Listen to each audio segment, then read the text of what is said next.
ચાલો તો આગળ વધીએ.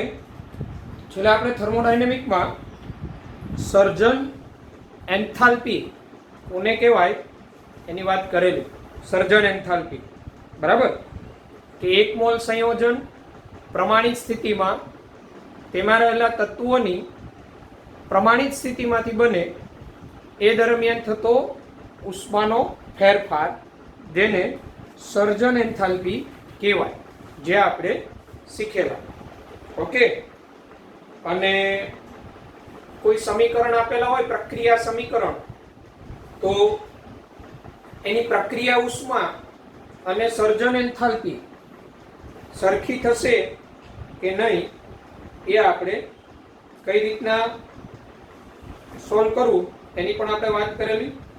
પછી આપણે કીધેલું કોઈ તત્વનું પ્રમાણિત સ્વરૂપ હોય, પ્રમાણિત સ્વરૂપ, તો એની સર્જન એન્થાલ્પીનું મૂલ્ય હંમેશા શૂન્ય સ્વીકારવામાં આવે છે.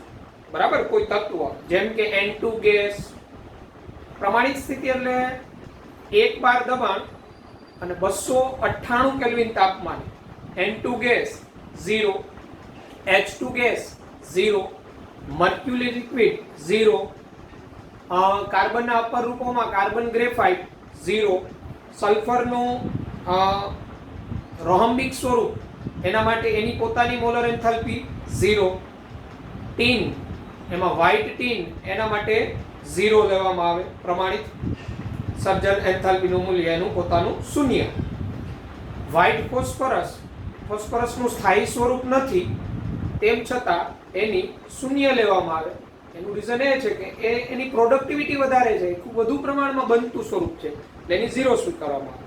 બરાબર, તો અહીંયા સર્જન એન્થાલ્પીમાં જે આપણે ઉદાહરણ આપીએ, દાખલા તરીકે 1/2 N2 gas plus 3/2 H2 gas gives ammonia gas. બરાબર,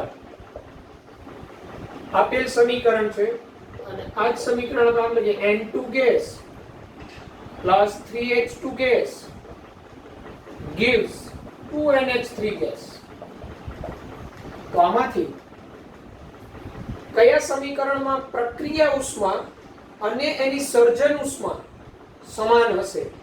તો જો વ્યાખ્યા એપ્લાય કરીએ, આ 1 મોલ સંયોજન, એમાં રહેલા આ 1 મોલ સંયોજન એટલે એમોનિયા, એનું પ્રમાણિત સ્વરૂપ વાયુ સ્વરૂપ, એમાં રહેલા તત્વના પ્રમાણિત સ્વરૂપમાંથી એટલે N2 ગેસ, H2 ગેસ, આ બંને એનું પ્રમાણિત સ્વરૂપ છે અને 1 મોલ જ બનેલું.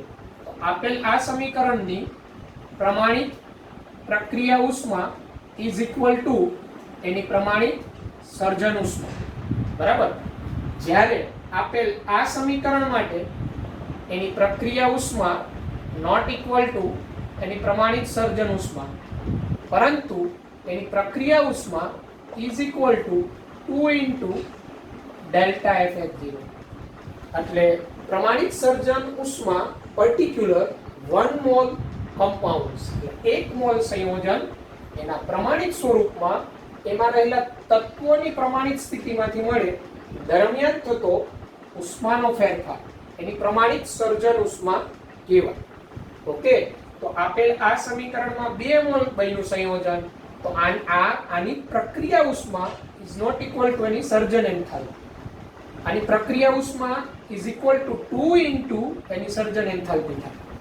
ઓકે, એટલે એવા MCQ કે નીચેનામાંથી કયા પ્રક્રિયા સમીકરણમાં એની પ્રક્રિયા ઉષ્મા અને એની પ્રમાણિત સર્જન ઉષ્માનું મૂલ્ય સરખું થશે, એવા MCQ ઇમ્પોર્ટન્ટ, જેને આપણે એ રીતે સોલ્વ કરીશું. તો ઉદાહરણ તરીકે અહીંયા આપણે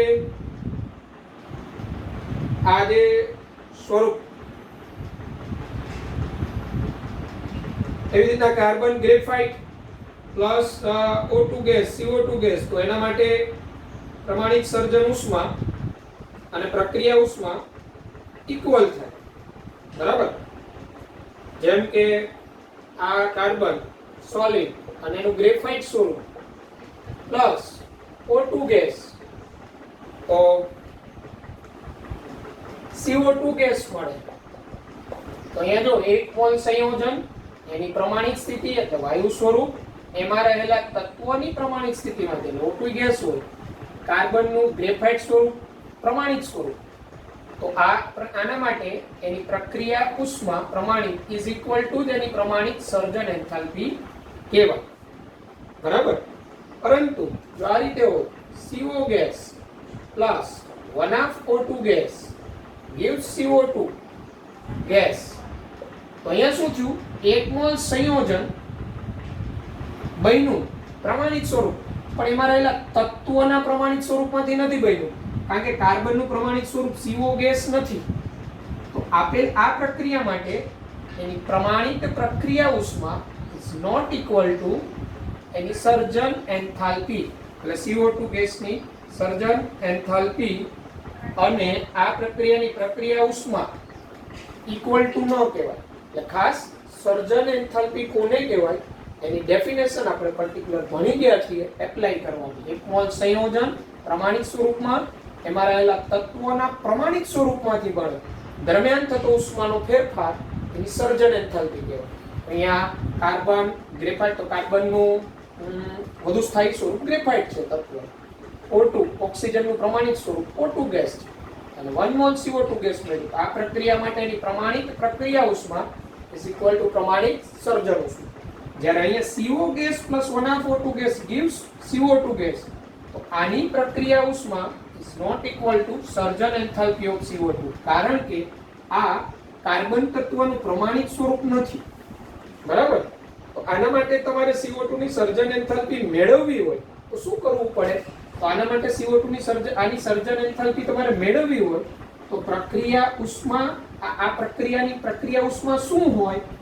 તો નિપજની સર્જન એન્થાલ્પી માઈનસ આ પ્રક્રિયકની સર્જન એન્થાલ્પી તમારે બાદ કરવી પડે. એટલે ડેલ્ટા FH0 CO2 આ product minus delta FH0 CO પ્રક્રિયક, આ પણ પ્રક્રિયક છે અને આની તો 0 લેવામાં આવે, ડેલ્ટા FH0 O2. તો પ્રક્રિયા ઉષ્મા ઇઝ ઇક્વલ ટુ આ નિપજની કુલ સર્જન એન્થાલ્પી માઈનસ પ્રક્રિયકની કુલ સર્જન એન્થાલ્પી. બરાબર. અને આ પ્રક્રિયા ઉષ્મા બરાબર થાય તો તમને આ પ્રક્રિયાની પ્રક્રિયા ઉષ્મા આપેલી હોય, CO ની સર્જન એન્થાલ્પી હોય, O2 ની તો 0 સ્વીકારવામાં આવે પ્રમાણિત સ્વરૂપ, તો તમને CO2 ની સર્જન એન્થાલ્પી આ સમીકરણ ઉપરથી મેળવી શકો.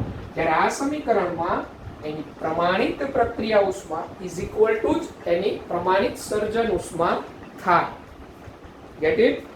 તો મારા ખ્યાલ મુજબ હવે સર્જન એન્થાલ્પી વિશે તમને ખ્યાલ આવી ગયો હશે બધા, સર્જન એન્થાલ્પી વિશે. ઓકે. તો ત્યારબાદની એન્થાલ્પીની વાત કરીએ તો પછી આવે છે એન્થાલ્પી ઓફ કોમ્બ્યુશન. એન્થાલ્પી ઓફ કોમ્બ્યુશન એટલે દહન ઉષ્મા. એન્થાલ્પી ઓફ કોમ્બ્યુશન એટલે દહન ઉષ્મા કોને કહેવાય એની આપણે વાત કરી. દહન ઉષ્મા, આનો સ્ક્રીનશોટ લેવો હોય તો લઈ લેજો, લખવા દશે. હા મેં સમજાય વધારે ઉદાહરણ મટીરિયલ તમારી પાસે છે, એમાં પાછા બધા ઉદાહરણ ન હોય. બરાબર. ઓકે. તો વાત કરીએ હવે આપણે દહન ઉષ્મા, એન્થાલ્પી ઓફ કોમ્બ્યુશન.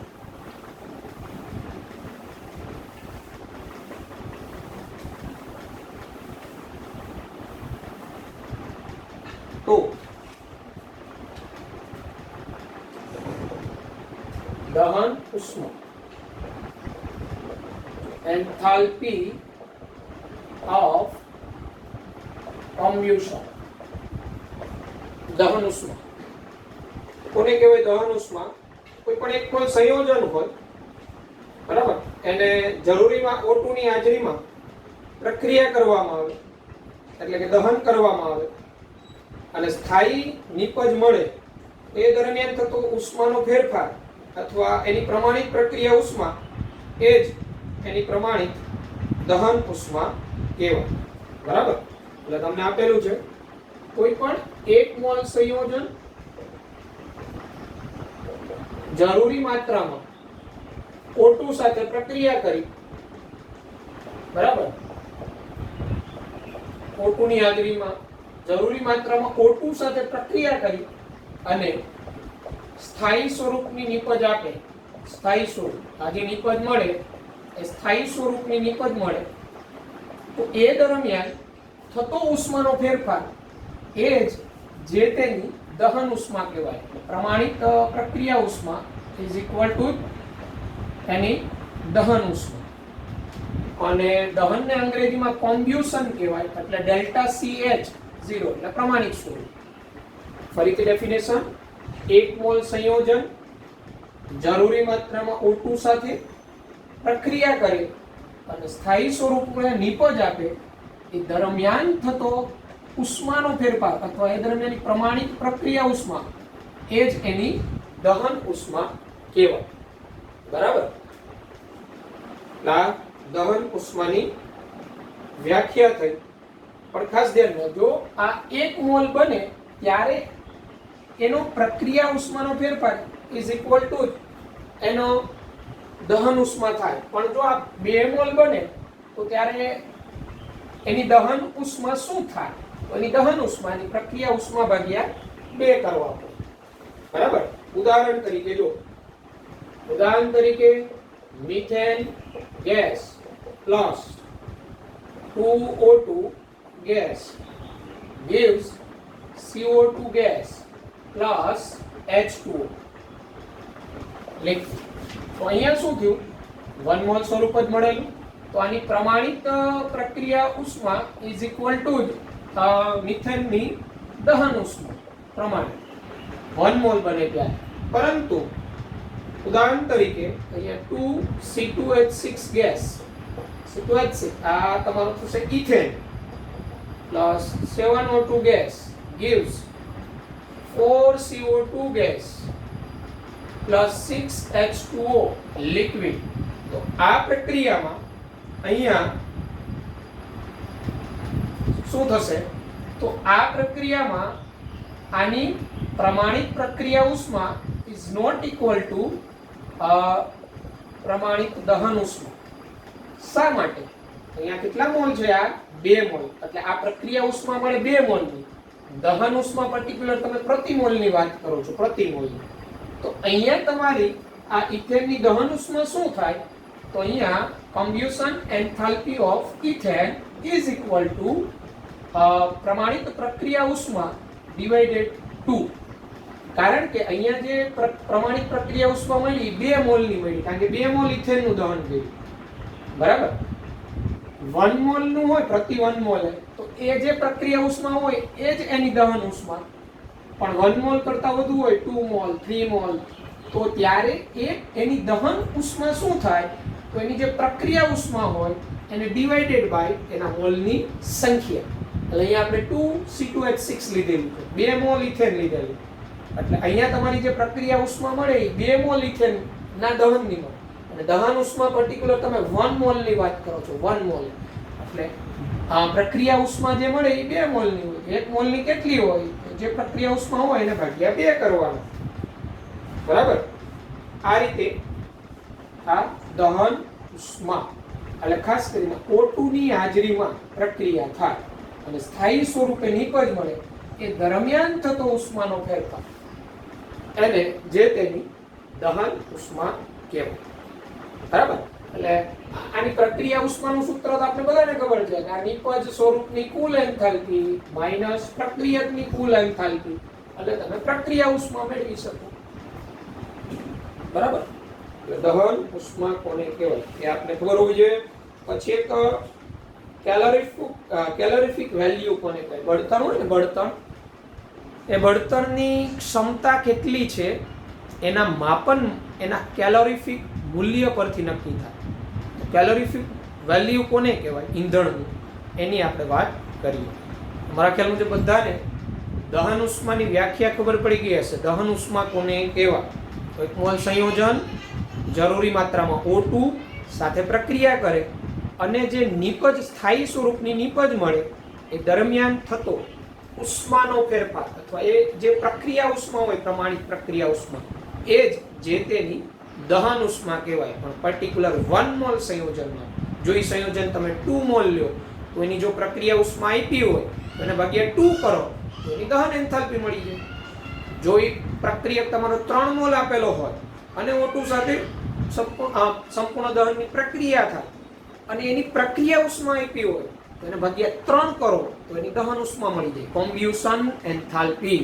એટલે તમને કોઈ પ્રક્રિયાની આ O2 ની હાજરીમાં થતી હોય અને એની પ્રક્રિયા ઉષ્મા આપી દીધી હોય પ્રમાણિત, તો એની તમે દહન એન્થાલ્પી તો એના ઉપરથી જ મેળવી શકો. ઓકે, જો એ એક મોલ સંયોજન ઓલરેડી હોય તો એની પ્રક્રિયા ઉષ્મા જ એની દહન ઉષ્મા થાય. અને 2 મોલ 3 મોલ 4 મોલ હોય બસ એ મુજબ પ્રક્રિયા ઉષ્મા ડિવાઇડેડ બાય 2, પ્રક્રિયા ઉષ્મા ડિવાઇડેડ બાય 3, આ રીતે આપણે જઈ શકીએ. ઓકે, બધાને ખ્યાલ આવી ગયો હશે, બરાબર? તો એટલે દહન ઉષ્મા છે એ મોટે ભાગે ઉષ્મા ક્ષેપક પ્રક્રિયા હોય, મોટા ભાગે. અમુક જ એવી રેટ છે કે જે શોષક છે, બાકી દહન ઉષ્મા છે ને તો ઉષ્મા ક્ષેપક છે. દહન થાય ઉષ્મા તો ઉર્જા મુક્ત થાય, બરાબર? તમને ખબર હોય તો આપણે ગાડીમાં પેટ્રોલ ડીઝલ આ બધા ઈંધણનો ઉપયોગ કરીએ છીએ. આ બધા એક પ્રકારના હાઇડ્રોકાર્બન જ છે. એ બધાનું દહન થાય એન્જિનમાં એટલે અમુક ઉર્જા ઉત્પન્ન થાય. એ ઉર્જા ઉત્પન્ન થાય એટલે તો એન્જિન કાર્ય કરે છે. એટલે દહનથી ઉષ્મા કે ઉર્જા ઉત્પન્ન થાય એટલે દહન એન્થાલ્પી છે ને ઉષ્મા ક્ષેપક પ્રક્રિયા છે. અમુક એવી રેર છે કે જે ઉષ્મા શોષક છે, અપવાદ. N2 + O2 gives 2NO. તો એ દરમિયાન પ્રક્રિયા ઉષ્મા પોઝિટિવ હોય. પછી F2 + 1O2 gives OF2. દરમિયાન પ્રક્રિયા એન્થાલ્પી પોઝિટિવ છે. એમ અહીંયા F2 છે એ રિડ્યુસ નહીં પણ ઓક્સિડાઇઝ થતું હોય.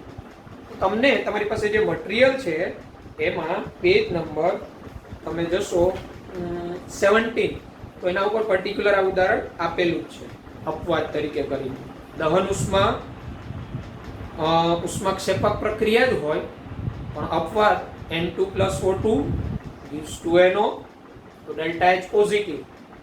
F2 + 1O2 gives OF2, delta H positive. અને OF2 જે બન્યો F2 + 1O2 થી એમાં F2 છે એનું રિડક્શન થાય છે.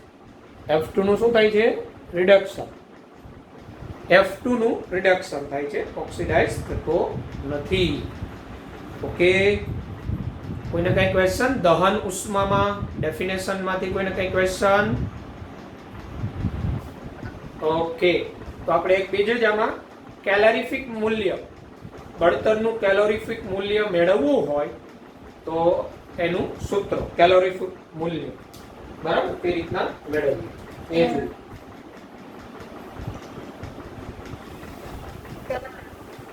હા બોલો.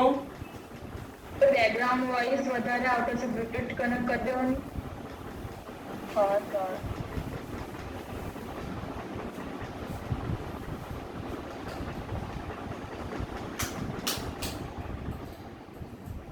ઓકે,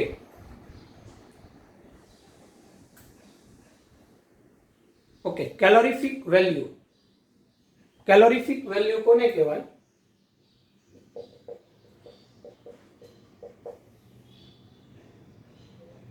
કેલોરીફિક વેલ્યુ તો આપણે કોઈ બળતણનું દહન કરીએ, બરાબર? તો એની જે દહન ઉષ્મા હોય એટલે પ્રતિ મોલ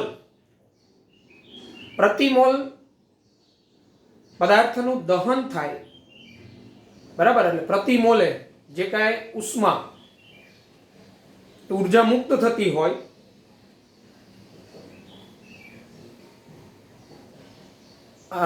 અથવા પ્રતિ મોલ પદાર્થનું સંપૂર્ણ દહન કરવા માટે જે કાંઈ ઉષ્માની જરૂર પડે, બરાબર? તો એ જે ઉષ્મા છે એ જે વેલ્યુ આવે એ જેની કેલોરીફિક વેલ્યુ કહેવાય. એટલે heat of combustion of fuel એટલે બળતણના દહન માટેની જરૂરી ઉષ્મા divided by atomic weight or molecular weight of fuel, બરાબર? એટલે calorific value can be expressed as the amount of heat produced in calorie or joule when 1 gram of substance is completely oxidized. એટલે 1 ગ્રામ પદાર્થનું સંપૂર્ણ oxidation થાય, સંપૂર્ણ oxidation થાય એ દરમિયાન જે કાંઈ ઉષ્મા ઉત્પન્ન થાય કેલરીમાં કે જૂલમાં, એ જે તે બળતણ કે જે તે પદાર્થનું કેલોરીફિક મૂલ્ય કહેવાય. 1 ગ્રામ પદાર્થનું સંપૂર્ણ ઓક્સિડેશન થાય એ દરમિયાન જે કાંઈ ઉષ્મા ઉત્પન્ન થાય એ ઉષ્માનું કેલરી કે જૂલમાં મૂલ્ય એ જે તેનું કેલોરીફિક મૂલ્ય કહેવાય. એટલે કેલોરીફિક વેલ્યુ, તો કેલોરીફિક વેલ્યુ નું સૂત્ર આ પ્રકારે થઈ જાય: heat of combustion of fuel એટલે બળતણ ની દહન ઉષ્મા ડિવાઇડેડ બાય, એ જો કોઈ પરમાણુ હોય તો એનું એટોમિક વેઇટ, અથવા મોલેક્યુલ હોય તો એનું મોલેક્યુલર વેઇટ એટલે મોલર દળ, અથવા એટોમિક વેઇટ એટલે એનું પરમાણુય દળ. બળતણની દહન ઉષ્મા એટલે ટૂંકમાં 1 ગ્રામ પદાર્થ હોય, 1 ગ્રામ પદાર્થ સંપૂર્ણ ઓક્સિડેશન, 1 ગ્રામ પદાર્થ સંપૂર્ણ ઓક્સિડેશન માટે 1 ગ્રામ પદાર્થ સંપૂર્ણ ઓક્સિડેશન થાય ત્યારે ઉત્પન્ન થતી ઉષ્મા કેલરી અથવા જૂલ એકમમાં, એના કેલોરીફિક વેલ્યુ કહેવાય. એટલે 1 ગ્રામ પદાર્થનું તમે સંપૂર્ણ ઓક્સિડેશન કરો એ દરમિયાન જે કાંઈ ઉષ્મા પ્રોડ્યુસ થાય જૂલ કે કેલરી એકમમાં, એને જે તેનું કેલોરીફિક વેલ્યુ કહેવાય. બરાબર, બળતણ. ઓકે, તો દહન ઉષ્મા કોને કહેવાય, કેલોરીફિક મૂલ્ય કોને કહેવાય બળતણનું, તો એ આપણે આવડવું જોઈએ. એટલે આપણે કેલોરીફિક મૂલ્ય કોઈ 1 મોલ પદાર્થની દહન ઉષ્મા આપેલી હોય ને, તો એનું કેલોરીફિક મૂલ્ય કેટલું એવું પૂછે ને, તો એની જે દહન ઉષ્મા આપી હોય ને એને ભાગ્યા એનું પરમાણુય દળ કરી નાખો, અથવા એનું મોલર દળ. એટલે પ્રતિ ગ્રામનું સંપૂર્ણ ઓક્સિડેશન માટે કેટલી ઉષ્માની જરૂર પડી ને એ મળી જાય. દાખલા તરીકે મિથેન છે, મિથેન, તો મિથેનનું મોલર દળ 16 ગ્રામ છે, 16 ગ્રામ પ્રતિ મોલ. હવે મિથેનની તમને દહન ઉષ્મા આપેલી હોય અને એમ કે એની કેલોરીફિક મૂલ્ય કેટલું હશે, તો એની જે 16 ગ્રામ મિથેનનો જે જથ્થો હતો એની જે દહન ઉષ્મા હતી, બરાબર, એને ભાગ્યા 16 કરી દેવાના. એટલે 1 ગ્રામ મિથેનને સંપૂર્ણ ઓક્સિડેશન માટે કેટલી ઉષ્માની જરૂર પડી, 1 ગ્રામ મિથેનના સંપૂર્ણ ઓક્સિડેશનથી કેટલી ઉષ્મા મુક્ત થઈ, એ જ એની કેલોરીફિક વેલ્યુ કહેવાય. અને જેમ કેલોરીફિક મૂલ્ય વધુ એમ બળતણ સારી કક્ષાનું કહેવાય. બરાબર. હા,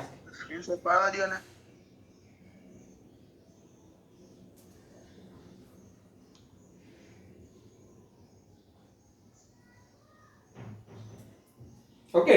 એટલે કેલોરીફિક મૂલ્ય કે શોધવાનું આવે, દહન ઉષ્મા આપેલી હોય, બરાબર, પ્રતિ મોલની, અને ભાગ્યા એનું મોલર દળ, એટલે એના પ્રતિ ગ્રામમાં મળી જાય. ઓકે, તો દહન એન્થાલ્પી, કેલોરીફિક મૂલ્ય. પછીની વાત આવે છે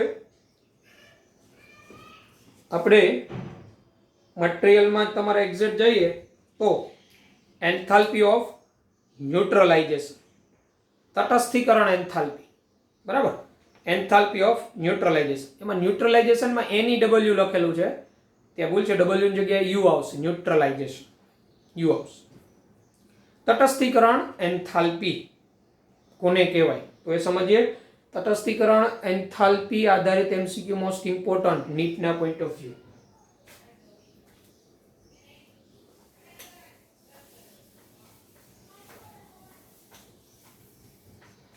તો તટસ્થીકરણ એન્થાલ્પી, ન્યુટ્રલાઇઝેશન એન્થાલ્પી.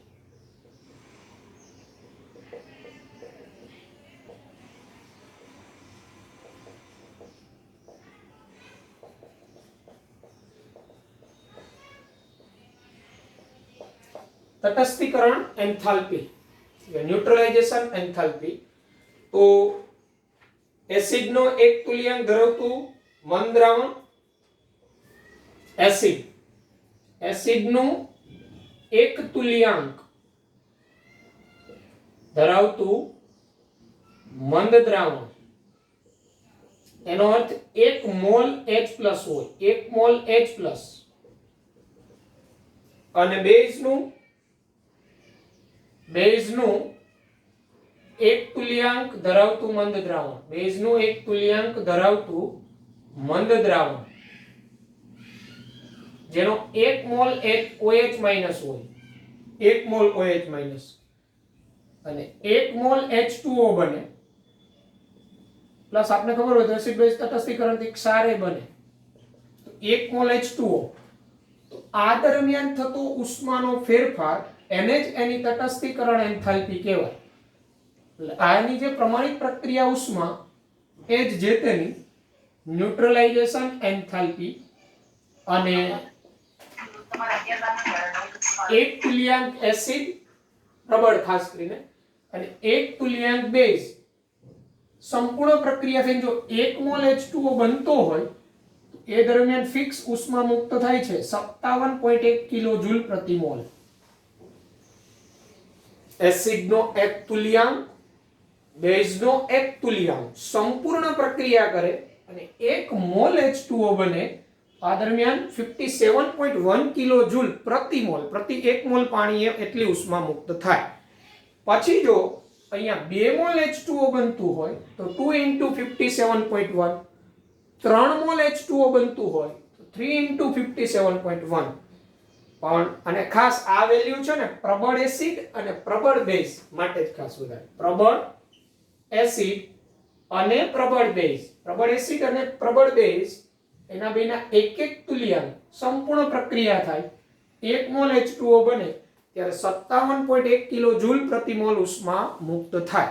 તો એ જ એની એ તટસ્થીકરણ એન્થાલ્પી કહેવાય. બરાબર.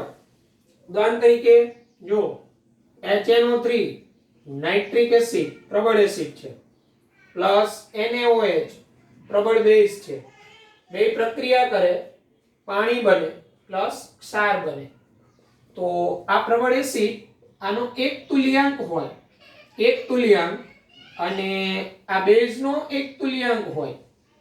એટલે આપણે બધાને ખબર હોય તો આમાંથી H+ પ્લસ NO3 માઈનસ, આમાંથી આપણે ખબર હોય તો Na પ્લસ OH માઈનસ, એક તુલ્યાંક H પ્લસ એક તુલ્યાંક OH માઈનસ સંપૂર્ણ પ્રક્રિયા કરે અને H2O બને. બરાબર. તો આ દરમિયાન જે કાંઈ ઉષ્માનો ફેરફાર થયો હોય 57.1 કિલોજૂલ, એટલે આની -57.1 કિલોજૂલ પ્રતિ મોલ હોય. પ્રબળ ત્યારે પણ એસિડ પ્રબળ હોય, ખાસ ધ્યાન રાખજો, પ્રબળ એસિડ અને બેઝ નિર્બળ હોય, પ્રબળ એસિડ નિર્બળ બેઝ, તો પણ તટસ્થીકરણ થાય. પ્રબળ એસિડ નિર્બળ બેઝ H2O પ્લસ ક્ષાર. તો અહીંયા દાખલા તરીકે પ્રબળ એસિડ HCl હોય, નિર્બળ બેઝ એમોનિયમ હાઇડ્રોક્સાઇડ હોય, પાણી અને ક્ષાર બનતું હોય, તો આ દરમિયાન આનો ડેલ્ટા RH0 -x કિલોજૂલ હોય, ડેલ્ટા RH0 -x કિલોજૂલ હોય. તો આની ન્યુટ્રલાઇઝેશન એન્થાલ્પી છે ડેલ્ટા NH0 એ એટલે કે એ જે પ્રક્રિયા ઉષ્મા છે x એના કરતા, એટલે x is less than 57.1 કિલોજૂલ પ્રતિ મોલ. એટલે જો તમારો બેઝ નિર્બળ હોય ને, બેઝ નિર્બળ, એસિડ પ્રબળ, તો એની તટસ્થીકરણ એન્થાલ્પી 57.1 કિલોજૂલ કરતા ઓછી આવે. બંને નિર્બળ હોય, નિર્બળ એસિડ નિર્બળ બેઝ, તો પણ 57.1 કિલોજૂલ પ્રતિ મોલ કરતી ઓછી આવે. એટલે એક્ઝેક્ટ 57.1 કિલોજૂલ પ્રતિ મોલ ક્યારે મુક્ત થાય? તમારો એસિડ પ્રબળ હોય, તમારો બેઝ પણ પ્રબળ હોય, બંને પ્રબળ એટલે પ્રબળ એસિડનો એક તુલ્યાંક એટલે 1 મોલ H+, પ્રબળ બેઝ નો એક તુલ્યાંક એટલે પ્રબળ બેઝનો 1 મોલ OH- અને 1 મોલ પાણી બને.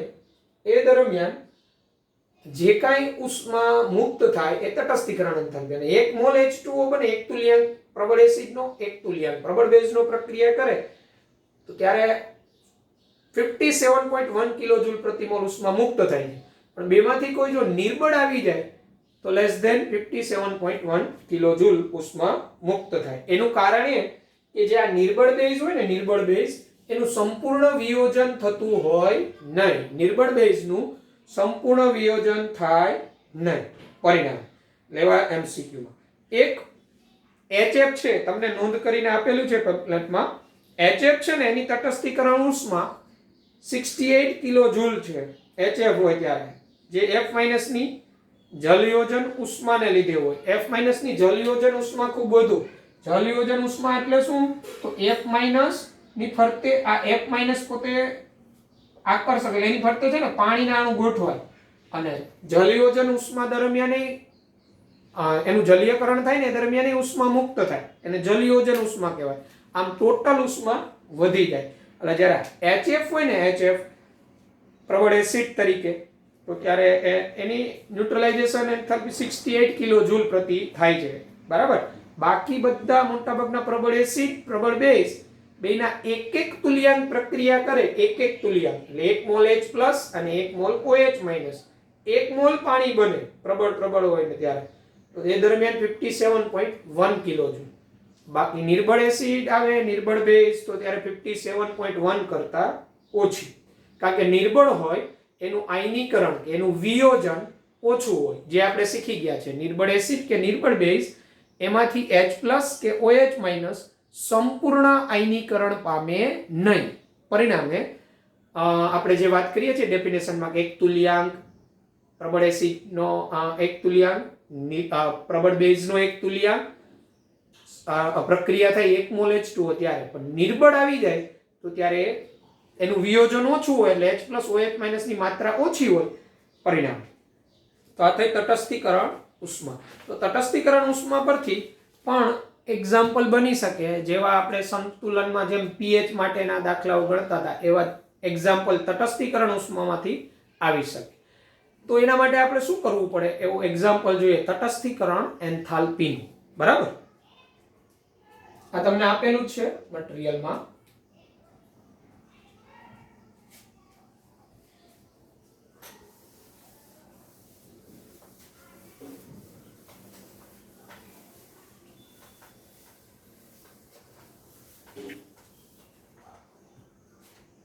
તો જો આપણે એમ કીધું હોય 10 millilitre 0.1 molar HCl, 10 millilitre 0.1 molar HCl અને 20 millilitre 0.2 molar NaOH, 10 ml 0.1 molar HCl અને 20 ml 0.2 મોલર NaOH નું સંપૂર્ણ તટસ્થીકરણ થાય. સંપૂર્ણ તટસ્થીકરણ એ દરમિયાન તે દરમિયાન કેટલી ઉષ્મા અથવા ઉર્જા મુક્ત થાય. તો અહીંયા જો પ્રબળ એસિડ, પ્રબળ બેઝ એટલે તટસ્થીકરણ દરમિયાન મુક્ત થતી ઉષ્મા, તટસ્થીકરણ ઉષ્મા કેટલી મુક્ત થતી હોય એ આપણે જોઈએ છીએ. તો સૌપ્રથમ શું કરવાનું? બેયના તુલ્યાંક મેળવવાના. તો HCl ના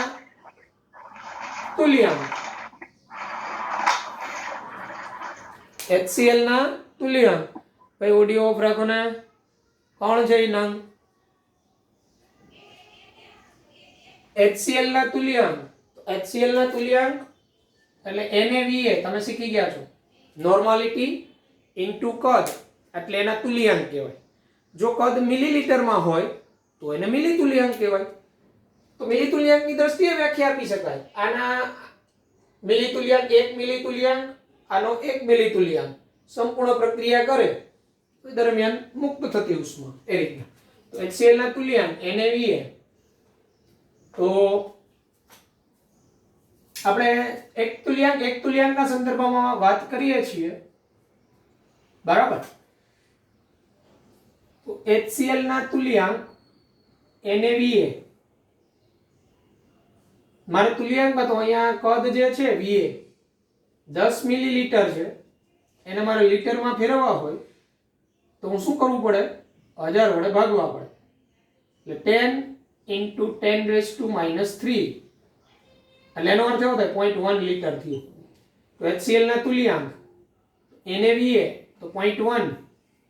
HCl ની નોર્માલિટી તમને ખબર હોય તો 0.1 જ હોય, કારણ કે HCl ની બેઝિકતા 1 છે. ઇન્ટુ Va 0.1 બરાબર. તો HCl ના તુલ્યાંક આવશે 0.01 એટલે 10⁻². HCl ના તુલ્યાંક હવે આવા સર 0.01 લીટર ની આવે. હે એક જ મિનિટ. 10 × 10 હા સોરી 0.01 રાઈટ. 0.01 તો આ તમારું થશે 10⁻³ એટલે એસિડ ના તુલ્યાંક 10⁻³ થશે. હવે જો બેઝ ના તુલ્યાંક કેવી રીતના મેળવો? NaOH ના તુલ્યાંક. તો NaOH ના તુલ્યાંક એટલે NbVb. તો Vb તમારું અહીંયા 20 મિલીલીટર છે તો Vb 20 × 10⁻³ એટલે 0.02 Vb લીટરમાં. તો હવે NbVb એટલે Nb એટલે NaOH ની મોલારિટી એ જેની નોર્માલિટી હોય એટલે 0.2 × 0.02 બરાબર. આને આપણે દાખલા તરીકે 0.2 × 0.02 હવે આને આપણે રાઉન્ડમાં જ કમ્પ્લીટ ફેરવી નાખીએ બરાબર. અને આ તમારા થઈ જશે 0.2 × 0.02 એટલે આ 0.02 એટલે આ વેલ્યુ થશે તમારી 2 × 10⁻² અને આ 2 × 10⁻⁻1 એટલે 0.2 × 0.02 એટલે 0.004 એટલે 4 × 10⁻³ તો બેઝ ના તુલ્યાંક આવ્યા. ચાલો તો હવે આ 10⁻³ આ 4 × 10⁻³ તો તટસ્થીકરણ એન્થાલ્પી કોને કહેવાય? તો કે એસિડ ના તુલ્યાંક બેઝ ના તુલ્યાંક H2O એટલે બેના એક તુલ્યાંક 1 મોલ H2O બને તો 57.1 કિલોજૂલ ઉષ્મા મુક્ત થાય એટલે -57 પોઈન્ટ ન્યુટ્રલાઇઝેશન એન્થાલ્પી વેલ્યુ અચળ છે આટલું. પણ બેના એક તુલ્યાંક પ્રક્રિયા કરે તો અહીંયા તો કેવું થશે? એસિડ ના તુલ્યાંક તો 1 × 10⁻³ છે, બેઝ ના તુલ્યાંક તો 4 × 10⁻³ છે. તો જેના ઓછા તુલ્યાંક હોય ને એ તો સંપૂર્ણ પ્રક્રિયા કરવાના. એટલે આના 1 × 10⁻³ તો આના 1 × 10⁻³ જ પ્રક્રિયા કરે. તો જે ઓછા તુલ્યાંક હોય એના સંદર્ભમાં જ તો એસિડ ના 10⁻³ તુલ્યાંક, બેઝ ના 10⁻³ તુલ્યાંક તો તમારું વોટર કેટલું બને? તો 1 મોલ H+, 1 મોલ OH- તો 1 મોલ H2O બનતું હતું. તો 10⁻³ મોલ H+, 10⁻³ મોલ OH- તો આ 10⁻³ મોલ H2O બને. તો 1 મોલ H2O બનતું હતું તો 57.1 કિલોજૂલ પ્રતિ મોલ ઉષ્મા મુક્ત થતી હતી. 1 મોલ ત્યારે 57.1 તો 10⁻³ ત્યારે કેટલા? તો આમ અહીં આ રીતના ત્રિરાશી મુકાય કે 1 મોલ H2O ત્યારે -57.1 કિલોજૂલ. તો 10⁻³ મોલ H2O ત્યારે કેટલા કિલોજૂલ? તો -57.1 × 10⁻³ કિલોજૂલ. તો આની તટસ્થીકરણ ઉષ્મા આવે. આપેલ દાખલો આ રીતે સોલ્વ થાય. એટલે એસિડ ના તુલ્યાંક, બેઝ ના તુલ્યાંક મેળવી લેવાના. પછી એમાં જેના ઓછા તુલ્યાંક હોય ને એટલા એ જેના ઓછા તુલ્યાંક હોય સામે એટલા જ બેઝ કે એસિડ ના તુલ્યાંક એની સાથે પ્રક્રિયા કરે તો એટલા તુલ્યાંક જ વોટર બને. કઈ રીતના? તો કે એક તુલ્યાંક H+, એક તુલ્યાંક OH-, 1 મોલ H2O. તો સિમ્પલ વાત છે. 10⁻³ તુલ્યાંક H+, તો 10⁻³ તુલ્યાંક OH- જ પ્રક્રિયા કરે તો 10⁻³ મોલ જ H2O બને. તો 1 મોલ H2O ત્યારે 57.1 કિલોજૂલ ઉષ્મા મુક્ત થાય. તો 10⁻³ મોલ H2O ત્યારે કેટલી ઉષ્મા મુક્ત થાય? તો 57.1 × 10⁻³ આ આપેલ દાખલાનો જવાબ આવે -57.1 × 10⁻³ કિલોજૂલ. એટલે માઈનસ એવું સૂચવે કે કેટલી ઉષ્મા મુક્ત થાય આ બે વચ્ચે પ્રક્રિયા થાય ત્યારે. એટલે આપણે તટસ્થીકરણ એન્થાલ્પીની વ્યાખ્યા પરથી ને જવાનું. એટલે આવી રીતના એસિડ બેઝ ના મિશ્રણ આપેલા હોય અને એમ પૂછે કે એના સંપૂર્ણ તટસ્થીકરણથી કેટલી ઉષ્મા મુક્ત થાય, તો તમારે એસિડના તુલ્યાંક શોધી લેવાના, બેઝના તુલ્યાંક શોધી લેવાના. એસિડના તુલ્યાંક એમાંથી પછી જેના ઓછા તુલ્યાંક હોય બસ એટલા મોલ જ પાણી બનતું હોય તો એ જેટલા ઓછા તુલ્યાંક હોય એને ગુણ્યા 57.1 કરી નાખવાનું. પ્રબળ હોય તો સમજ પડે છે? ખ્યાલ આવે છે? પ્રબળ હોય, પ્રબળ એસિડ પ્રબળ બેઝ ત્યારે એક તુલ્યાંક ત્યારે 1 મોલ H2O 57.1. આ સિવાય જો કોઈ એક એસિડ નિર્બળ હોય ને કોઈ એક બેઝ હોય તો પેલા છે ને નિર્બળ એસિડ કે નિર્બળ બેઝનો H+ મેળવી લેવાનો. એનો K કે કંઈ આપેલો હોય ને તો નિર્બળ એસિડ કે નિર્બળ બેઝનો, બરાબર, અને પછી આપણે એને અહીંયા H+OH- માં તટસ્થીકરણથી કરવાનું આ રીતે. તો આવા પ્રકારના એક્ઝામ્પલ ઇમ્પોર્ટન્ટ. તટસ્થીકરણ ઉષ્મા આધારિત. ઓકે, તારો સ્ક્રીનશોટ લઈ લેવો દાખલાનો.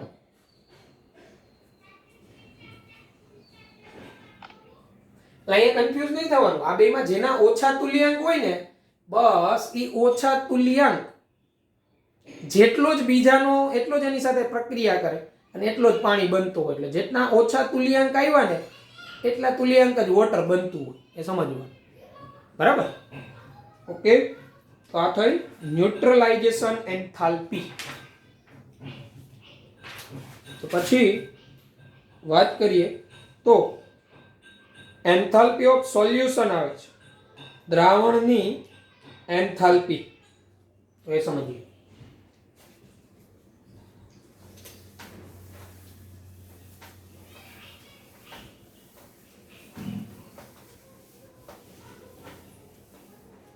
દ્રાવણની એન્થાલ્પી, એન્થાલ્પી ઓફ સોલ્યુશન.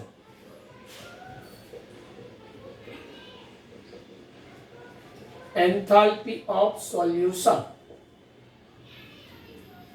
છે ને ડેલ્ટા સોલ્યુશન H0 વડે દર્શાવાય પ્રમાણિત હોય તો.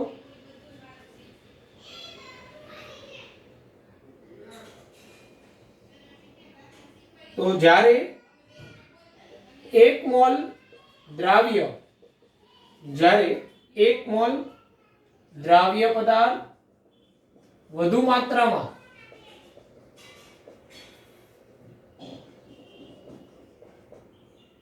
વધુ માત્રાના દ્રાવકમાં ઉમેરવામાં આવે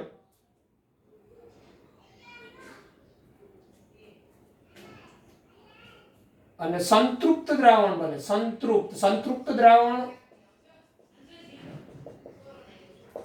એટલે એવું દ્રાવણ એમાં પછી ગમે એટલો તમે પ્રક્રિયા ઉમેરો, દ્રાવ્ય ઉમેરો, ગમે એટલો દ્રાવ્ય ઉમેરો, પછી કોઈ હીટ ચેન્જ ન થાય તો એ દરમિયાન જે કઈ ઉષ્માનો ફેરફાર થયો હોય ને એને સોલ્યુશન એન્થાલ્પી કહેવાય.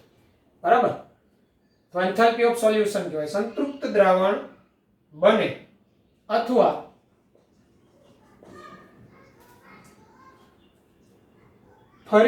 તેમાં ફરીથી દ્રાવ્ય પદાર્થ ઉમેરતા ઉષ્માનું મૂલ્ય બદલાય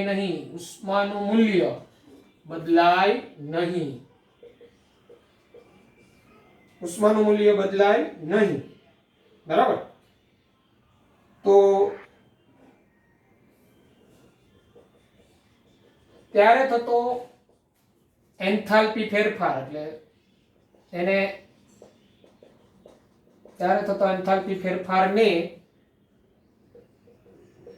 એન્થાલ્પી ઓફ સોલ્યુશન એટલે દ્રાવણની એન્થાલ્પી કહેવાય.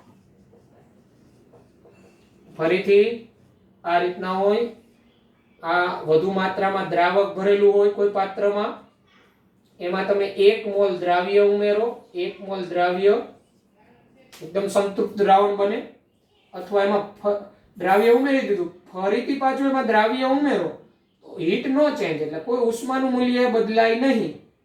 તો એ દરમિયાન થતો જે ઉષ્માનો ફેરફાર અથવા એન્થાલ્પી ફેરફાર એને દ્રાવણની એન્થાલ્પી કહેવાય. ઉદાહરણ તરીકે H2SO4 લિક્વિડ અને એને પાણીમાં ઉમેરવામાં આવે AQ is equal to H2SO4 AQ, એટલે H2SO4 નું જલીય દ્રાવણ બન્યું.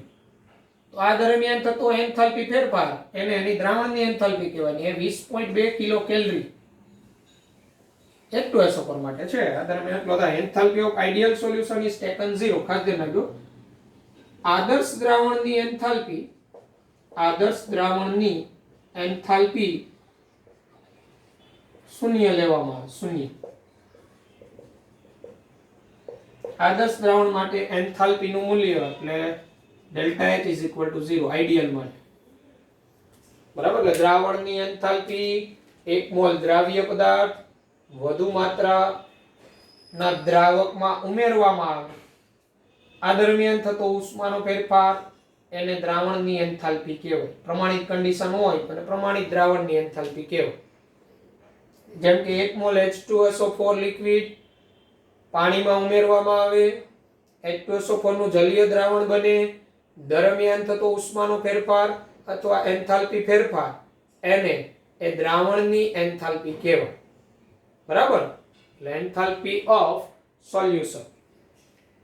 તો તમને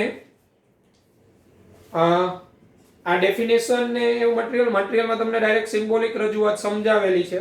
તો જરા મટીરીયલમાં ધ્યાન આપી દો. એન્થાલ્પી ઓફ સોલ્યુશન, દ્રાવણની એન્થાલ્પી. તો જો ઉદાહરણ તરીકે NaCl સોલિડ 1 મોલ લીધું છે, 1 મોલ. તો NaCl સોલિડ પાણીમાં ઉમેરો એટલે Na plus Cl minus aqueous બને. તો એ દરમિયાન થતો એન્થાલ્પી ફેરફાર એ NaCl ના દ્રાવણની એન્થાલ્પી કહેવાય. હવે એ NaCl solid Na plus Cl minus aqueous કઈ રીતના પહોંચે?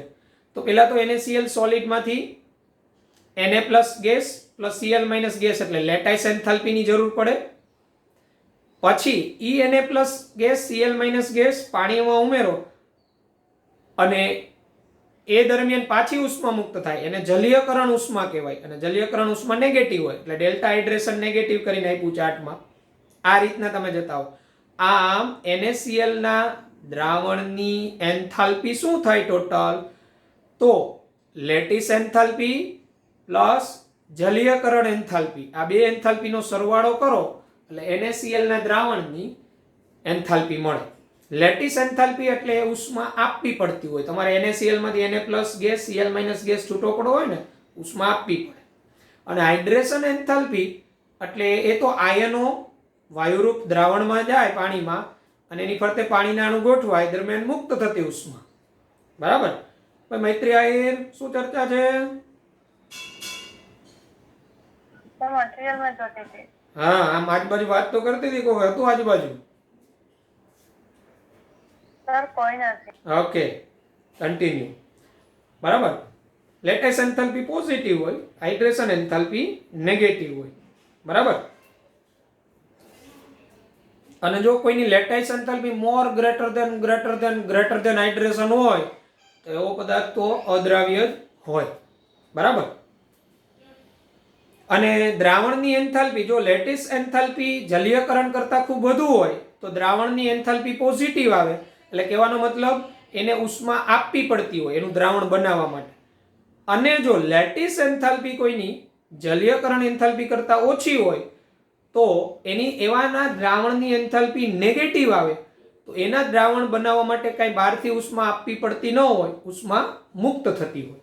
બરાબર. અહીંયા તમને એક ઉદાહરણ સમજાવેલું છે NaCl સોલિડ લઈને. ફરીથી NaCl સોલિડ નો ચાર્ટ જુઓ, સમજાવી દઉં.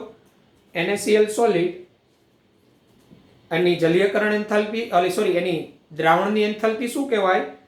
તો એમાંથી Na plus Cl minus NaCl ને પાણીમાં ઉમેરી દો એટલે Na plus aqueous plus Cl minus aqueous બને. એ દરમિયાન થતો ઉષ્માનો ફેરફાર. હવે ઈ જે એની દ્રાવણની એન્થાલ્પી હકીકતે બે એન્થાલ્પીનો સરવાળો થાય. કઈ રીતના? તો NaCl સોલિડ હોય, પહેલા એમાંથી Na+ ગેસ Cl- ગેસ છૂટા કરવા પડે, એટલે ત્યારે ઉષ્માની જરૂર પડતી હોય, એને એની લેટિસ એન્થાલ્પી કહેવાય. હવે Na+ ગેસ Cl- ગેસ પાણીમાં ગયા એટલે હવે એ એકવયસ સ્વરૂપ થયું, તો એ દરમિયાન ઉષ્મા મુક્ત થાય, એને એની જલીયકરણ એન્થાલ્પી કહેવાય. આમ તમારો Na+ aqueous + Cl- aqueous બનતો. આમ NaCl સોલિડ એની જલીયકરણ એની દ્રાવણની એન્થાલ્પી બરાબર એની લેટાઇસ એન્થાલ્પીનો પ્લસ એની હાઇડ્રેશન એન્થાલ્પીનો સરવાળો. જો lattice enthalpy greater than hydration હોય તો એના દ્રાવણની એન્થાલ્પી પોઝિટિવ હોય, અને lattice enthalpy less than hydration enthalpy હોય તો એના દ્રાવણની એન્થાલ્પી નેગેટિવ હોય એમ કહેવાય. ઓકે, અને આ ઉપરાંત બોર્ડ ઉપર મેં લખેલી ડેફિનેશન ત્યાં બાજુમાં લખી નાખવાની સમજવા માટે, એટલે સ્ક્રીનશોટ લઈ લેવાનો. Enthalpy of solution.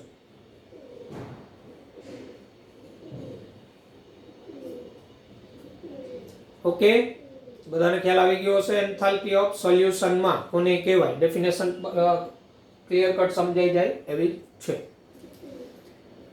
પછીને આપણે કન્ટિન્યુ આગળ વધીએ તો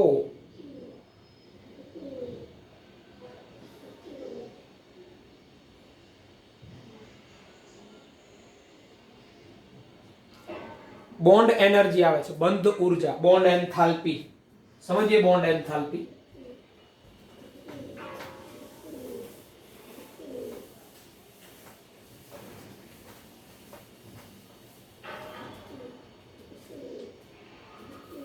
બોન્ડ એન્થાલ્પી, બંધ ઉર્જા.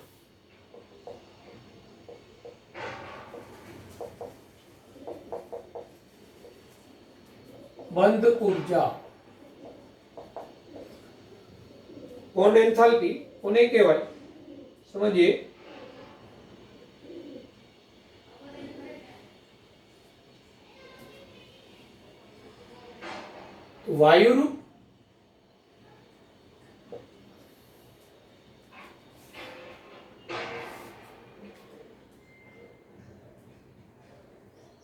વાયુરૂપ અવસ્થા ધરાવતા જુદા જુદા સંયોજનો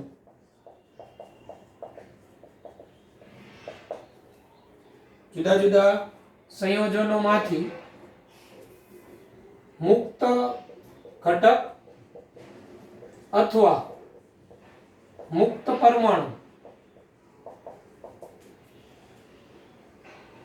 મેળવવા માટે જરૂરી સરેરાશ ઉર્જા ને બંધ ઉર્જા અથવા બંધ એન્થાલ્પી કહેવાય.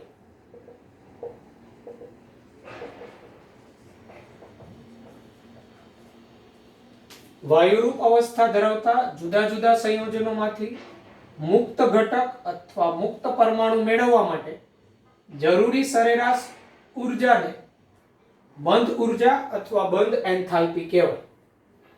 જેમ કે મિથેન ગેસ છે, મિથેન ગેસ, આ મિથેન, તો મિથેન ગેસ છે તો બંધ ઉર્જા એટલે બંધ શું હોય? આપને ખબર હોય તો મિથેનમાં આ રીતે CH બોન્ડ હોય. બંધ ઉર્જા એટલે શું? આ બંધને તોડવા માટે જરૂરી ઉર્જા, એની બંધ ઉર્જા કહેવાય. ખ્યાલ આવે છે? તો આ બંધને તોડવા માટે જરૂરી ઉર્જા, તો આની અંદર તમને તો આ CH બંધ, આ CH બંધ, આ CH બંધ, બંધ ઉર્જા એટલે પર્ટિક્યુલર કોઈ એક બંધને તોડવા માટે જરૂરી ઉર્જા. તો કઈ રીતના બંધ તૂટતા હોય મિથેનમાં? તો CH4 માંથી CH3+H, આ દરમિયાન કઈક ઉર્જા આપવી પડતી હોય. પછી CH3 માંથી CH2 પાછો એક H, આ દરમિયાન પાછી કઈક ઉર્જા. CH2 માંથી પાછો CH, આ દરમિયાન કઈક ઉર્જા. અને CH માંથી C પ્લસ H આ દરમિયાન કંઈક ઉર્જા આપવી પડતી હોય તો સરેરાશ બંધ ઉર્જા કેટલી થાય? તો સરેરાશ બંધ ઉર્જા એટલે તમારે અહીંયા ડેલ્ટા CH H0 એટલે CH બંધની બંધ ઉર્જા શું હોય? તો 1/4 આ રીતના Q1 Q2 Q3 Q4 by 4 આ જે આવી આને સરેરાશ બંધ ઉર્જા કહેવાય. સરેરાશ બંધ ઉર્જા એ જે તે CH બંધની બોન્ડ એન્થાલ્પી કહેવાય, બંધ ઉર્જા કહેવાય. ફરીથી વ્યાખ્યા: વાયુરૂપ અવસ્થા ધરાવતા જુદા જુદા સંયોજનો માંથી મુક્ત ઘટક અથવા મુક્ત પરમાણુ મેળવવા માટે જરૂરી સરેરાશ ઉર્જાને બંધ ઉર્જા અથવા બંધ એન્થાલ્પી કહેવાય. તો મિથેન અણુમાં બંધ ઉર્જા એટલે કે CH બોન્ડને તોડવા માટે જરૂરી ઉર્જા શું હોય? તો મિથેનમાં કેટલા CH બોન્ડ હોય? ટોટલ 4. એટલે પેલા CH4 માંથી CH3 એટલે એક CH બંધ તૂટ્યો ત્યારે આપવી પડતી ઉર્જા Q1 હોય. પાછું CH3 માંથી CH2 એક CH બંધ તૂટ્યો આપવી પડતી ઉર્જા Q2 હોય. પાછો CH2 માંથી એક બંધ તૂટ્યો Q3. આમ CH બંધની સરેરાશ ઉર્જા શું થાય? બંધ ઉર્જા સરેરાશ ઉર્જા શું? તો એ ચારેય તબક્કામાં આ જે છે એનો સરવાળો ડિવાઇડેડ બાય 4 તો એ એની બંધ ઉર્જા કહેવાય. એટલે અહીંયા આપણે લખેલું સરેરાશ ઉર્જાને મુક્ત પરમાણુ મેળવવા માટેની સરેરાશ ઉર્જાને જે તેની બંધ ઉર્જા અથવા બંધ એન્થાલ્પી કહેવાય. બરાબર? અને આ દરેક તબક્કે તમે જોયું તો CH4 માંથી CH3 H એટલે CH3 H બનવું CH4 માંથી એને વિયોજન થયું કહેવાય. તો એ વિયોજન થાય ને એ દરમિયાન જે ઉર્જા એને બંધન વિયોજન ઉર્જા કહેવાય. શું કહેવાય એને? બંધન બોન્ડ ડિસોસિએશન એનર્જી. એટલે મગજમાં રાખજો, બંધન વિયોજન ઉર્જા અને બંધ ઉર્જા આ બંને ડાયએટોમિક મોલેક્યુલ હોય ને દ્વિપરમાણુ તો આ બંને સરખા જ હોય. બંધન વિયોજન ઉર્જા અને બંધ ઉર્જા. પણ ટ્રાય કે ટેટ્રા એટોમિક તો આ બધામાં બંધ ઉર્જા અને બંધન વિયોજન ઉર્જા ડિફરન્ટ હોય. એ ખાસ ધ્યાન રાખવું. ફક્ત ડાયએટોમિક મોલેક્યુલ દ્વિપરમાણુમાં બંધન વિયોજન ઉર્જા અને બંધ ઉર્જા ઇક્વલ હોય. Cl2 H2 O2 આ બધા દ્વિપરમાણુ કહેવાય. તો આ Cl2 હોય Cl2 તો આની બંધ ઉર્જા એટલે શું? તો વાયુરૂપ 1 મોલ Cl અણુમાંથી આ Cl મુક્ત પરમાણુમાં રૂપાંતર કરવા માટે જરૂરી ઉર્જા એની બંધ ઉર્જા કહેવાય. અહીંયા એક જ બંધ આવ્યો, એક જ બંધ તોડવાનો તો એ બંધ તોડવા માટે જે જરૂરી ઉર્જા એ જ એની બંધ ઉર્જા થઈ. તો એની બંધ ઉર્જા અથવા એની પરમાણ્યકરણ એન્થાલ્પી પણ કહેવાય. અને એની બંધ વિયોજન ઉર્જા, વિયોજન એટલે આમાંથી Cl છૂટા પડ્યા તો આની અંદર છે ને એની બોન્ડ એન્થાલ્પી એટલે કે બંધ ઉર્જા અથવા એની એટોમાઇઝેશન એન્થાલ્પી કહેવાય. એટલે કે પરમાણુમાં રૂપાંતર કરવા માટેની ઉર્જા ઇઝ ઇક્વલ ટુ એની બંધન વિયોજન ઉર્જા થાય. બંધન વિયોજન ઉર્જા એટલે બંધમાંથી છૂટા પડવા માટે જરૂરી ઉર્જા. બરાબર? તો ડાયએટોમિક મોલેક્યુલ હોય ને ડાયએટોમિક તો એની બંધ ઉર્જા અને બંધન વિયોજન ઉર્જા સરખી હોય. બરાબર? જ્યારે ડાયએટોમિક સિવાયના કોઈ મોલેક્યુલ હોય તો એમાં બંધન વિયોજન ઉર્જા અને બંધ ઉર્જા ડિફરન્ટ હોય. એ ખાસ ધ્યાન રાખીશું. કારણ કે ડાયએટોમિકમાં કેવું હોવાનું? એક જ બંધ હોવાનો. તો આ એક જ બંધ તોડવા માટે તો જે ઉર્જા એ જ એની બંધ ઉર્જા અને બે છૂટા પડ્યા એ જ એની બંધન વિયોજન ઉર્જા. બરાબર? તો બંધ ઉર્જા કોને કહેવાય એની ડેફિનેશન જે આપણે અહીંયા મેં લખેલી છે એ ડેફિનેશન અને સ્ક્રીનશોટ પાડીને લખી લેજો. નેક્સ્ટ લેક્ચરમાં આપણે એ બંધ ઉર્જા અને બંધન વિયોજન ઉર્જાનો તફાવત વાળું પાછું એક ઉદાહરણ સમજીશું. ઓકે? તો આનો સ્ક્રીનશોટ લઈ લેજો.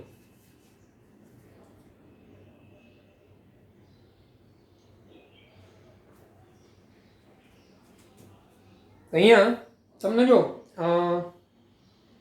આજે જે એન્થાલ્પીઓ ચાલેલી છે બરાબર, તો એ એન્થાલ્પીઓ વ્યવસ્થિત પાછી સ્ટડી કરી જવાની અને ડેફિનેશનો દરેકની આપણે મગજમાં રાખીશું. બધામાં પ્રક્રિયા ઉષ્મામાં થતો ફેરફાર એ જ એન્થાલ્પી છે, પણ જુદા જુદા પ્રકારે વર્ગીકૃત કરેલી છે. ઓકે. અને તમારે લોકોની પરીક્ષા 15 મે થી થવાની છે શરૂ. એ 15 મે થી થતી પરીક્ષા એ જ તમારી વાર્ષિક પરીક્ષા તરીકે આપણી સ્કૂલમાંથી લેવાશે. અને એ પરીક્ષામાં નીટના સ્ટુડન્ટ માટે 11th ધોરણના MCQના જ પેપર હશે. Only MCQ. તમારે 11માની વાર્ષિક પરીક્ષામાં કોઈ લખવાના નહીં હોય. એટલે 15 મે થી તમારી વાર્ષિક પરીક્ષા છે, બરાબર. એ પરીક્ષા ત્યારની પરિસ્થિતિને અનુરૂપ ઓનલાઈન કે ઓફલાઈન એ મુજબ આયોજિત કરવામાં આવશે. એટલે કે તમારે સ્કૂલે જઈને આપવાની કે ઘરેથી આપવાની એ ત્યારે જે કન્ડિશન હોય એ મુજબ, બરાબર છે. એટલે અત્યારે તો આપણે બંને પરિસ્થિતિને ધ્યાનમાં લઈને તૈયારી કરીશું. એટલે સિલેબસમાં તમને એ ચેપ્ટર કહી દેશું. જેટલા ચેપ્ટર આપણા કમ્પ્લીટ થઈ ગયેલા છે એ તો બધા છે જ. એટલે રેડોક્સ એ કમ્પ્લીટ લાસ્ટ થઈ જશે. એટલે રેડોક્સ પણ હશે જ વાર્ષિક પરીક્ષામાં. ઓકે. તો થર્મોડાયનેમિક આપણું જેટલું થાય 5-7 તારીખ સુધીનું થર્મોડાયનેમિક, બરાબર, 5-7 તારીખમાં પૂરું થાય એવી ટ્રાય કરીશું. તો થર્મોડાયનેમિક એ પૂરતું ધ્યાન રાખવાનું છે. અને નેક્સ્ટ હવે પછીની જે PCB ટેસ્ટ છે એમાં થર્મોડાયનેમિક ચેપ્ટર છે, ઉષ્માગતિશાસ્ત્ર. અને એક જ ચેપ્ટર રાખીએ છીએ એટલે વ્યવસ્થિત પ્રિપેરેશન થાય. ઉષ્માગતિશાસ્ત્ર જે રનિંગ છે એ ખ્યાલ આવ્યો? ઓકે. તો બસ, તો આજે અહીંયા સુધી રાખીએ, પછી આપણે આગળ વધીશું. કોઈને કઈ ક્વેશ્ચન છે ખરો? પણ ધ્યાન રાખજો, 15 મે થી વાર્ષિક પરીક્ષા તમારી સ્ટાર્ટ થશે. ઓનલાઈન કે ઓફલાઈન મોડ પર લેવાશે. તમારા લોકો માટે ફક્ત MCQ જ હશે, કારણ કે 11thમાં તમારે ક્યાંય બોર્ડમાં થિયરી લખવાનું નથી હોતું. 12મા ધોરણમાં બંને મોડ ઓફમાં હશે. અહીંયા આપણે ઓનલી MCQ હશે તમારી વાર્ષિક પરીક્ષા માટે. ઓકે. એટલે પ્રિપેરેશન વ્યવસ્થિત કરવા. ચાલો, તો કાલે લેક્ચરમાં પાછા મળીશું. ઓકે. નો હોય વાર્ષિક પરીક્ષામાં નેગેટિવ. લોકલ પરીક્ષા નીટની નથી એ. ઓકે. Bye sir. બાય. કેટલા માર્કની? એ તમને ડિટેલ મળી જશે કમ્પ્લીટલી. માર્ક જે વાર્ષિક પરીક્ષામાં હોય ને એ મુજબની જ હોય. 80 માર્કની જે હોય ને એ જ હોય.